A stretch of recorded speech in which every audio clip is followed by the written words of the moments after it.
Hello everyone, this is Dr. Purnima, Assistant Professor, Department of English, Vasant Kanya Mahavidyalaya, Banaras Hindu University. And here we have reached to the final module or the fourth module of the course Postmodern Art and Literature, Theory and Practice.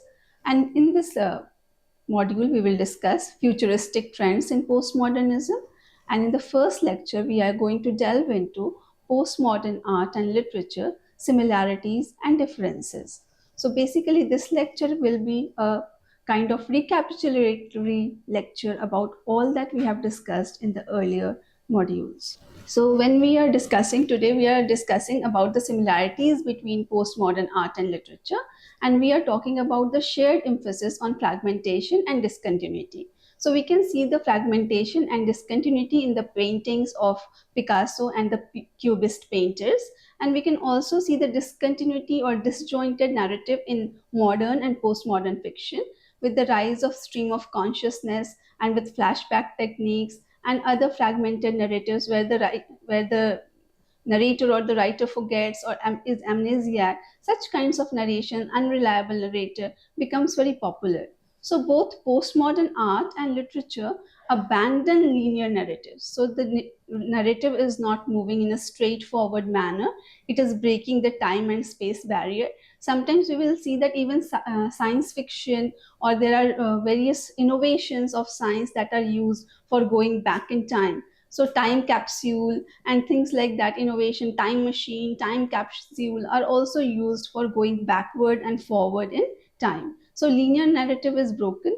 There is a lot of use of flashbacks. So even memory devices are used. So sometimes the narrator forgets, sometimes they add something, sometimes they correct themselves, sometimes they exaggerate, sometimes they diminish the whole event. So that is how it is a very fractured or fragmented narrative, like a perforated sheet of Rushdie's Midnight Children. So, and there is no coherent structure. So earlier, writing a novel was about writing incoherence. It was about free text triangle. It was about a beginning, a middle, and an end. But now it can be all in a reverse order, and we can begin from the end and go in the middle. So there is no proper linear movement of the novel. And then we see that fragmentation is employed to reflect the disintegration of meaning in contemporary life. We have discussed about deconstruction. We have discussed at length how fragmentation happens in language also. So meaningless words, meaningless narratives. We have seen that in the whole theater of absurd, this meaninglessness is there. And in art also, in Dadaist art, we see that this meaninglessness has crept in. So this meaningless of contemporary life is captured in this meaningless art and sculpture and literature. Then we see that there is discontinuities in form and style. So this discontinuity in form and style underscores the instability of identity and history. So it is a history is also questioned. Identity crisis is there in the characters. There is multiculturalism, pluralism, and the characters are not similar. So this dissimilarity and the form and style and different kinds of form and style, they are merging into one. So even the painters and the sculptors, they are not using just one style, but they're experimenting with various styles, forms, colors, and they are using juxtaposition as technique. So that, and in texture also, they are using different kinds of textures together. They are using different kind of mediums together. So that also we can see in the narration. In narration also, various forms of narratives are mixed together. Identity and history are reconstructed through these kinds of mixing and mingling and creating a new kind of creative space. So in both art and history and in literature, we find a kind of fragmentation, we find a kind of discontinuity, and we find some kind of an incongruity. Everything that is not very related appear together. So the whole concept of bricolage becomes very popular in the postmodern times. So these juxtaposed elements disrupt expectation and engage critical reflection. So critically also, what we are expecting, the what happens to the audience? They are expecting something. They're expecting a linear narrative. They're expecting the things to end in a particular way, but it doesn't end in that way. So the whole critical thinking is about what would happen. So the suspense factor is there. A lot of mixing of genres, subgenres coming up is there, and all this is how postmodern art and literature, they counter produce art. So the audience plays an active role in art also. Art is on a display, and art has become a performance. So performance art became very popular. Similar is in literature or in theater, we see that there is breaking of the fourth wall. So Brechtian theater and breaking of the fourth wall is similar to the performance painting or performance art, where the audience connects with the art. It becomes a part of the art itself, and the audience response or the reader's response becomes very important.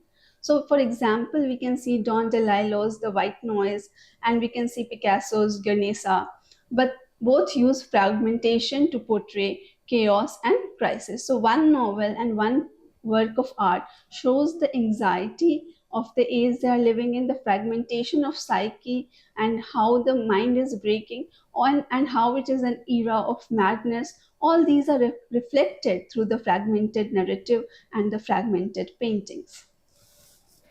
Then we move to intertextuality and cultural referencing.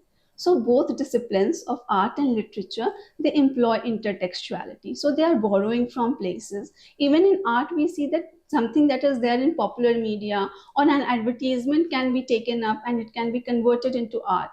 Like we talked about Andy Warhol's Campbell pants or Andy Warhol's diamond dust shoes. So anything and everything can be turned into art. So there is no dearth of material, and there's a lot of borrowing of materials from various sources. And this is used to dismantle notions of originality and authorship. We have already discussed a lot about Barth's Death of Author.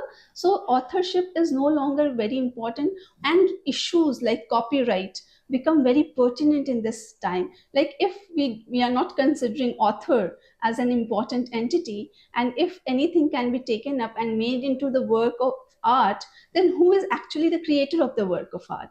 Like if it is a ready-made art, like Duchamp has talked about ready-made art, and you can just buy a urinal and keep it as a fountain, then he is actually the creator of art, or somebody else is the creator of art. Or the broken mirror that Duchamp uses, it is actually a mirror which falls, and he says that this art is always in its creative phase. It is an art that continues. Then who is the creator? And if nobody is the creator, then who is getting the authorship? Who will be paid for the work of art? Or can we copy someone else's work without acknowledging the work and saying that it is our work of art? Or is there some copyright issues involved? So various things. When we say death of the author, it just opens up the dialogue, and it opens a lot of questions about who is the original author and who has the right over a work of art. So this is a big question that comes up with Campbell Cans. So, and then we see that literary and visual works are often embedded with cultural, historical, and artistic references. So yes, we are in a time where art has become commodity, and art is not just for art's sake, but then they are also trying to pass on a message. So a kind of rebel, the art is trying to be a rebel, when in Dadaism the meaninglessness in itself is kind of a rebellion against the logocentric universe, where the words have the meaning, the words have power. So that power is taken away from the meaning of words by just using emotions and meaningless words. And similar is what we see in the theater of the absurd.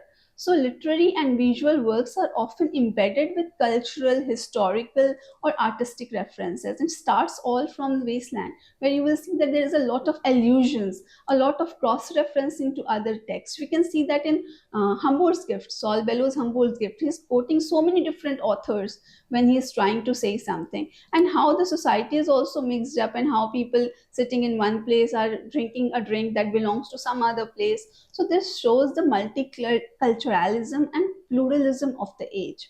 So the meaning emerges through the dialogue between text or images rather than isolated interpretation. So there is nothing is pure form, or it is as it is, but it is actually in a dialectical form, which we would call dialectical materialism. So everything is in a dialectical, everything is moving forward, it is progressive. So there can be no fixed meaning. So art is also created in such a way that its meaning is changing over a period of time. And so there is a juxtaposition of text, images, and a lot of interpretation is added to the text image. And it is both in both ways, in art and in literature. Then we see the intertextual strategies that they challenge the autonomy of the artwork or narrative. So when we see that there are many, when we look at an artwork, we see that this is the fixed meaning of the artwork, but the whole idea of art was challenged by performance art, ready-made art, with a lot of minimalism, like blank art, where there is only canvas displayed with no painting on it, and it is all on the interpretation of the audience, or too many different kinds of sculptures and painting and writings all are merged together to create a work of art. Collage also develops because fragmentation is there, and then using of many blending is there. So collages became very popular in postmodern time. And then we see that there is this blending of high and low culture. So actually there was a very gap between high culture and low culture, even between languages. Like it was thought that French and Latin, they're higher languages. Later on, what happens in postmodern is that because it is a time of popular culture and it is rise of mass consumption, so there is nothing called the high culture. So whatever is there in the high culture, whatever is sophisticated, somehow it gets merged into whatever is there for consumption, whatever is there for buying or selling. So we suddenly see that there is this blurring of boundaries between high culture and popular culture. So a very innovatively written work can have elements of obscenity, and it may have other things that is somehow written for lower audience or people who are not so well educated and not so sophisticated. And yet it can be a work of high culture. And some work that is written for low culture, they may also borrow from elements of high culture. So suddenly, because of the rise of mass consumption and mass media, we cannot distinguish which, like, this is high culture or it is low culture, and there is no actual boundary between the high culture and the low culture. So it leads to a hybrid kind of textual field. So we can see the example of John Fowler's The French Lieutenant's Woman and Barbara Kruger's appropriation art. They rely heavily on referencing and recontextualization. So you are taking from some other work, and like in French Lieutenant Woman, he's telling that when I looked at women, I saw them from the eyes of Victorian women. So women were mostly, when you look at novels and the rise of novels, Victorian novels had a very important space in English literature. And so these women who are standing, watching the sea, watching with nature, that kind of women were represented a lot. But that is not the only image of women. So somehow this cross referencing to the Victorian women is what John Pauls is trying to do through the French Lieutenant's Women. And Barbara Kruger has also used, like, she uses a lot of appropriation, and she uses like an already existing page she takes up, and she writes certain slogans on it, and she makes it into a propaganda. You can say she is trying to give a message through those artworks. So she uses, I have given a link, you can go and see the pictures of Barbara Kruger. So the pictures have a caption on it. So how the two art forms of writing and sloganing are mixed together is also something that is very pertinent and very much seen in postmodern literature and art. Then we come to use of irony, parody, and pastiche. Again, we have discussed it earlier, but we see that this is something that is very common both in art and in literature. So we see that there are characters which are ironically represented, or when we are discussing, even we are talking about Duchamp's urinal, that is very ironical because it is not a fountain, and it's somehow a subversion of art. So same thing is being done in art, and it is also being done in literature. There is also a lot of parody. copying, mimicking for fun. And when you see stand-up comedy is rising, and there's pastiche also, like unknowingly sometimes you copy, and sometimes you are not parodying the work, but you are somehow referring to the word.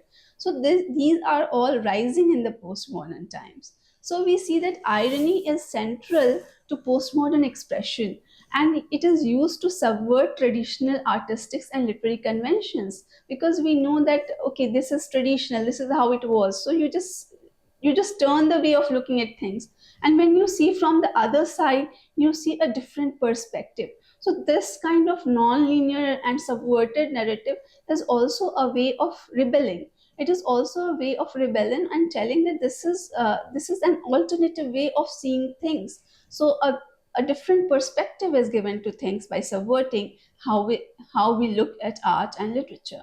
So, and parody is also used as a very strong device, and it enables critique through imitation of established styles or genres. So you're actually copying them to make fun of them. So like when you start a work from Once Upon a Time, so any traditional story or fantasy would start from Once Upon a Time. So in Midnight Children, Rushdie borrows Once Upon a Time and he subverts it. And then how he creates historical fiction. So it is happening in the present time, in his time after 1947, but he has labeled it as Once Upon a Time, as if it is situated somewhere else in time. So this is how you establish through imitation. You imitate the established styles or genres, and you also make fun of it, and you also satirize it. And then pastiche is similar to parody. We have already discussed earlier that how pastiche and parody are similar yet different. So it is a stylistic collage. We have talked about collage in painting, and collage is also there in literature. So we often see the void of critical intent, and we are emphasizing surface over depth when we are using pastiche. Then these techniques, what they do, they actually blur the boundary between homage and critique. So when you're giving homage to something, we can talk about the purple patches, or we can talk about canons of literature. So we borrow from them, but it is also offering a critique, like somewhere or the other you don't. It is a very established canon and very established way of writing, but you can just see that there are certain missing things in it. Like Jane Eyre, after Jane Eyre, White Sargasso Sea was written. So why White Sargasso Sea was written, or why Rosencrantz and Guildenstern Are Dead was written by Tom Stoppard. So what he's actually doing, he's paying a homage to Shakespeare by referring to Hamlet, but he's also raising the question that what happens to Rosencrantz and Guildenstern, and why it is just a report that Rosencrantz and Guildenstern are dead. So this raises a big question. Similar is the case of I would say White Sargasso Sea, because it talks about the mad woman who is hidden in the attic. So it is discussing that how a very patriarchal perspective can make a woman mad and look at a woman as mad. So these are the things in which this boundary also between homage and critique, they are two different things, very opposite to each other, but they are also mixed in the techniques of parody and pastiche, and the whole boundary between parody and pastiche is blurred by homage and critique. Then authenticity of a work is also questioned. So we can see that intentional stylistic recycling is done. So example, Kurt Vonnegut's Slaughterhouse-Five. This is about the bombing of Dresden, and this is also semi-autobiographical. And here also he is using techniques like flashback. He is also using the like he is going backward and forward in time. So all these things are techniques that he is using to talk about how he was captured by the Germans and how he escaped by the Dresden bombings. But he is also telling it in a way that it is critiquing war. So it is one of the anti-war novels, and it is using all the postmodern techniques. Similar is Andy Warhol's Campbell soup cans. So what she does, she takes a lot of images of soup cans. It also talked about when this painting emerged, it was painted actually. So the Campbell soup cans, actually they are a label, but she made a painting out of it. But this was a question around the globe, that can we use somebody else's advertisement and make it into a work of art. So this is also a question of authorship, This is also a question of copyright that came up with postmodern world, because there is so much media available, so much content available, and so much intentional and unintentional copying of content, that somehow it is very difficult to say that who is the actual author or creator of a work of art or literature. So this borrowing from others is also becoming a problem and a tool of postmodern art and literature. So they both engage with popular forms, and they're also seeing it through ironic distance. Then we see that a very important line comes that is used in Slaughterhouse by the protagonist Billy Pilgrim. He talks about all this happened more or less. So when you look at it, he is an unreliable narrator, because he is telling all this has happened more or less. So somehow he has added details to it or subtracted details from it. So whatever he is telling may not be the exact truth. So this idea of full post-truth, or something that doesn't have meaning, comes from this one single line: all this happened more or less. For Andy Warhol's Campbell soup cans, you can go through this description that is given. So we come to deconstruction of identity and subjectivity. So in postmodern works, what we see is it is interrogating. And what is it actually interrogating? It is interrogating stable conceptions of selfhood, because the whole idea of self is also questioned in the modern psychoanalysis. So psychoanalysis is very central to postmodern reading of the text. So self, the whole self is questioned, because what we project as our personality is only a part of our personality, and self can be divided into id, ego, and superego. So what happens in Waiting for Godot, or what happens in any self-reflexive novel, is the whole idea of self is questioned. Like Marlowe is an unreliable narrator in Heart of Darkness. Similar is Salim Sinai in Midnight Children. So their presenting of identity is as fluid and fragmented. So all these narrators who are unreliable, their identity is also very unreliable. It is also changing over a period of time. So they are not static. Like a person cannot be good or bad. So earlier we had heroes and villains. Now we have protagonists and antagonists, and they too also have a shifting identity. So they may be a good person, but they may make bad choices, or that a person may be a villain but may make a good choices. So this shifting identity or fluid identity became very popular in the postmodern times, and fragmented identities also became a popular way of representing the fragmented identity of postmodern age. So this deconstruction of identity or self is also represented through the postmodern fragmented art, and we have also discussed how it represents itself in literature. So there is a focus on marginalized or non-narrative subjectivities. So when we have talked about feminist paintings, and we have also discussed feminist literature, and we have talked about LGBTQ, and we have talked about the Dalit literature, we have talked about eco-cultural narratives, we have talked about tribal narratives. So all these marginalized narratives who are at the periphery suddenly come at the center, and they are destabilizing the dominant patriarchal narratives. And you can see in literature also there is a rise of these marginalized literatures. They are being talked about, they are being more represented, and in art also we will find that the subaltern groups are representing themselves. Then autobiographical elements, like we have discussed now, Kurt Vonnegut's Slaughterhouse-Five, or when we look at Salman Rushdie's Midnight Children, all these books also have autobiographical elements, and they are filtered through metafictional or self-reflexive frames. So we can look at Midnight Children and Slaughterhouse-Five as two examples of such semi-autobiographical works which have metafictional or self-reflexive frames. Then we talk about gender, race, and sexuality, and they are depicted as performative. So gender is also not fixed, it is also in binaries. Same is with race. People, African people who have settled in America, we have discussed about a raisin in the sun. So they're the people who are black in America and people who are black in Africa, they are also very different in their way they identify with themselves or with each other. So this also leads to a very fluid form of gender, race, and sexuality, and it is depicted as performative and socially constructed. Then subjectivity, and Midnight Children also gives an example of this, because Salim is Shiva and Shiva is Salim. They are exchanged in the cradle, so they are interchanged. So their religion can never be known truly. And again, Methwold is the illegitimate father of Salim Sanan. So that also leads to this hybridity of birth and racism. So basically, he is a white man.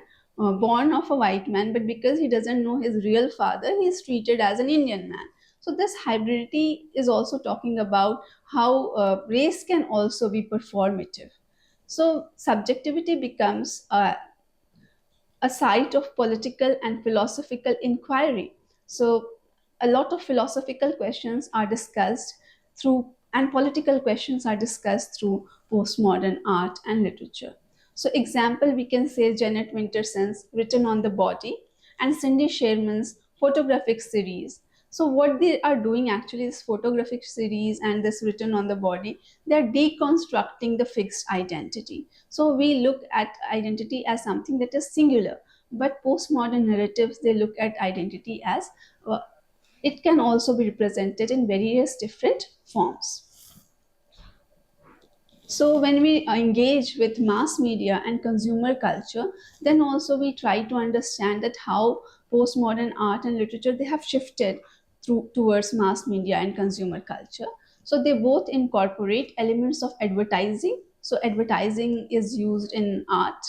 We have talked about Campbell cans, we have talked about Diamond Dust shoes. It was seen in advertising, film, and television to critique consumerist values. Then the boundary between artistic creation and mass produced culture is deliberately blurred. Why it is done? Because it is a time of mass production. It is easier to make a copy of a copy. Images can be copied, it can be photographed, it can be photocopied. So this is also, and mass produced culture is easy to access. So somehow mass production is something that because we are increasing the demand, and how will increase the demand, so we will make things for the masses, so more people will buy it. So that's why it has become about the mass production, about advertisements and films and television. So we see that both art and literature critically engage with the saturation of media. Why? Because already everything has been said before. Already everything has been experimented with, painted before. So what new can we bring? What new innovations can we do? So that saturation of media also leads to a kind of commodification, that we are producing art because we want to see that the art is saleable. So saleability of art and literature becomes more important. The bestsellers become more important than actually producing a work of art in any medium. Then there is a repetition, and simulacra are employed to explore themes of hyperreality, as we have discussed the Salvador Dali's painting, or we have discussed other painters who are talking about, or who are painting surrealist paintings. We are actually discussing hyperreality. So we are seeing that how it is breaking, the boundaries are breaking, and interpretations are breaking, and everything is dreamlike. So dreamlike narratives also become very popular, and surreal art also becomes very popular in postmodern times. So media critique is embedded within the form as well as the content. So we see that Bret Easton Ellis' American Psycho can be seen as an example of this mass media. So you will see that there is a lot of sensationalism, and there is this psycho killer, and then maybe he is hallucinating because nothing he sees or does seems to be real. So is he a culprit who has escaped, or is he a madman imagining things in his head? So this is all comes into question during the writing of Bret Easton Ellis's American Psycho. Similarly, we can see Richard Prince's rephotographed Marlboro. So Marlboro ads were there, advertisements were there. So what he did, he took photographs of it. Again, the question that was there in Andy Warhol's painting and in reproduction of already existing work.